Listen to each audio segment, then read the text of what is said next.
Yo, yo, yo, yo! What's up, what's up? Good morning! Andito na tayo sa part 2 ng ating video. Ngayon naman, ituturo ko sa inyo kung ano yung mga dapat gawin kapag andito ka na sa Pascat Port. Kung ano yung mga babayaran, saan, at magkano. Let's go! Tara, samahan nyo ko. Ngayon nga, ay nandito na tayo sa window 1, dito sa ferry ticketing booth. Kailangan dito ipakita mo yung ORCR ng motor mo. At saka magbabayad ka dito ng 830. Hindi ko lang alam kung magkano kung mag-isa ka lang. Pero yung 830 na to ay para sa mga katulad ko na naka 125cc lang yung motor. Alam ko, iba yung bayad kapag yung motor mo 150cc and above. At yun yung binayaran ko dahil meron pa akong OBR. At dito nga ay nililista ko na yung pangalan ko. Ipapalista din pala sa'yo yung pangalan ng kasama mo. At huwag niyong kalimutan na magdala kayo ng valid ID. Hinihingi nila ang valid ID mo at pati na rin yung kasama mo. Mahalaga na meron ganito at tama yung informasyon na ilalagay natin para kung ano man ang mangyari. At least meron silang kopya at malalaman agad kung sino yung mga nakasakay sa barko para na rin sa peace of mind ng mga pamilya natin. Pagkatapos yan ay goods na tayo sa window 1. Dito naman tayo sa window 3. Walang window to. Para lang yan sa priority lane. Dito sa window 3 ay babayaran natin ang terminal fee. Ang binayaran ko nga pala dito ay 135 pesos. O di ba? Mura lang. Hindi ko nga lang alam kapag mag-isa ka lang kung magkano ang babayaran mo. Dito naman ay wala nang ibang hihingin sa'yo, kundi yung pangbayad mo sa terminal fee. Kaya hindi rin magiging masyadong matagal ang transaction dito sa window 3. O di ba? Madali lang. Kaya ano pang hinihintay mo? Mag-travel ka na din at huwag ka nang matakot na dalhin yung motor mo papunta ng Luzon. Let's go! Ngayon naman ay dito na tayo sa pinakalas na babayaran. Ang gagawin lang dito kay ate ay ibibigay yung plate number ng mga motor natin. Pagkatapos ay dito na tayo sa loob. Dito naman sa loob kay ate ay magbabayad tayo ng 10 pesos per person. O di ba? Hindi naman siya masyadong mahal kaya kaya mo din 'yan. At dito na nga pagkatapos mo nang magbayad ay hihingin na ni ate yung mga resibo mo. Dahil tatatakan niya to, ibig sabihin fully paid na tayo. Kaya ano pang hinihintay nyo? Mag-travel na rin kayo. At dito na kayo sa Fastcat kasi mabilis lang yung mga transaksyon. Pagkatapos dito ay babalik na tayo doon sa vehicle registration area.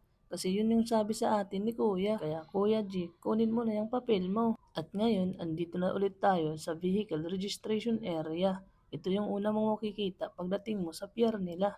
Ibibigay mo lang yung mga ticket mo. Pagkatapos may kukunin si kuya sa'yo at tatatakan niya yung mga resibo mo. Pagkatapos doon na daw tayo sa likod sa Coast Guard. Tatatakan lang din ni sir yung papel mo at walang bayad dyan. At tiyara! Ngayon, kumpleto na yung mga ticket natin. Maghihintay na lang tayo para sa boarding ng mga motor at sasakyan. Doon na tayo sa may barko. At fast forward ay andito na tayo. Naghihintay na lang tayo na tawagin sa loob. Inuuna kasi nila yung mga sasakyan. Hello, what's up? Good afternoon. Nandito na kami ngayon sa Allen. Nakasakay kami ngayon sa Pascat. Tignan natin, tara. Nagbo-boarding na yung mga sasakyan. Tignan nyo, dami ng mga sumakay ng mga sasakyan dito. Ando na yung mga tao, tignan mo.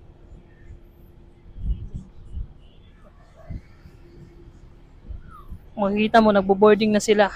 Pero palagi kaming nauuna na may mga sasakyan at may mga motor. Yung motor ko pala ay nandito. Nasa baba, hindi nakikita. Hindi ako nakapag-video kanina kasi nauna ang aking partner. Yan, meron pa diyang isang barko. Yan, isang roro din na fast cut. Sabi nila mabilis daw to pero di ko alam. Na-experience ko pa lang first time. Hindi masyadong marami yung sakay ngayon. Let's go! Paldo. Kung nagtataka kayo kung bakit maganda yung quality ng audio natin, ito yung ginagamit ko. TNW wireless microphone A30 yung model. Maganda siya kasi kita mo, 'di ba? Ang ganda ng quality. Yung microphone nito ay dalawa. Meron isa dito pa sa loob, di ko pa ginagamit. Gagamitin ko siya mamaya kapag malowbat na to. At pwede mo din siyang i-charge dito. Dito yung charging port niya. O 'di ba? Maganda siya. Kung gusto nyong bumili, check out nyo dyan sa link sa video natin para gumanda na din yung quality ng mga videos nyo, di ba? Let's go! Oh, ano pang hinihintay mo? I-check out mo na rin yan. Sampulan ko kayo kung gaano kaingay dito. O di ba maingay? Yan yung noise reduction capability ng ating microphone. Kaya let's go! Ito na nga at nakapasok na yung mga people. At dito nga ay papaalis na tayo. Hinihila na nila kuya yung mga kadena. Pero hindi ko naintindihan kung ano yung ginagawa nila. Basta mahalaga daw yan. At para makaalis kami. At bago tayo umalis, videohan muna natin ang magandang isla ng Samar. Tignan nyo yan, no? Di ba? Ang ganda. At ayan yung port nila. Nandito pa si Giante. Kaya hintay-hintay lang kayo sa mga parcel ninyo. Habang papaalis na tayo, ay magdidemo sila kung paano gamitin ang mga life jacket. Kaya tara, makinig muna tayo. A whistle and a small light are attached on the left side of your life jacket. You can use the whistle to call attention, while the light will help in making you visible, especially at night. It has a luminous intensity equivalent to 1 candlelight. The power supply will last up to 8 hours. Pull the string connected to it, and once in contact with water, the light will automatically turn on. Should there be a need to jump into the water, put your left hand at your right shoulder to support your life jacket. Pinch your nose with your right hand. Close your mouth. Put your feet together. Then jump. Once you have put on your life jacket, please wait for further instructions from the captain or the crew in charge. Always remember to keep calm and be alert during emergency situations. If you have any questions, please don't hesitate to ask any of our crew members. In behalf of Archipelago Philippine Ferries Corporation, we would like to say thank choosing to travel with FastCat, modern vessel in the Philippines. Sa ngalan po ng pamunuan ng Archipelago Philippine Ferries Corporation, maraming salamat po sa inyong pagtitiwala at pagpasya na maglakbay kasama ang FastCat, ang kauna-unahang bago at modernong roll-on, roll-off na katamaran na barko sa Pilipinas. Have a very safe, very fast, and very convenient trip. O di ba? Ang ganda dito. Meron pa silang demo. Hindi ko nga namalayan na malayo na pala kami sa pier nung natapos yung demo nila. O tignan nyo, ang layo na pala natin. Ganyan kabilis yung fast cut. Kaya sa sunod na biyahe mo, try mo na rin itong fast cut. Kung gusto mo ng mabilis at komportableng biyahe. Kaya fast cut, baka naman. At ngayon, magbibideo muna tayo sa magandang dagat dito. Tignan mo, di ba?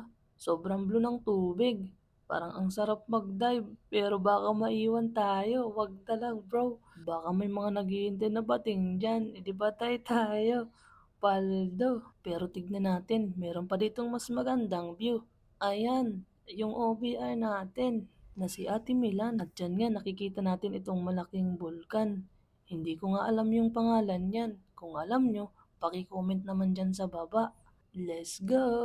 At ngayon nga, may nakita kami dito. Hindi ko din alam yung pangalan niyan. Basta, nasa ibabaw ng tubig. Akala ko nga yan yung nagdidetect ng tsunami. Pero baka yan na rin yun. Hindi ko alam. At ngayon, andito na ako sa likod ng barko. Tignan nyo, ganyan talaga kalakas yung barko na to. Kaya ang bilis ng biyahe namin. O di ba?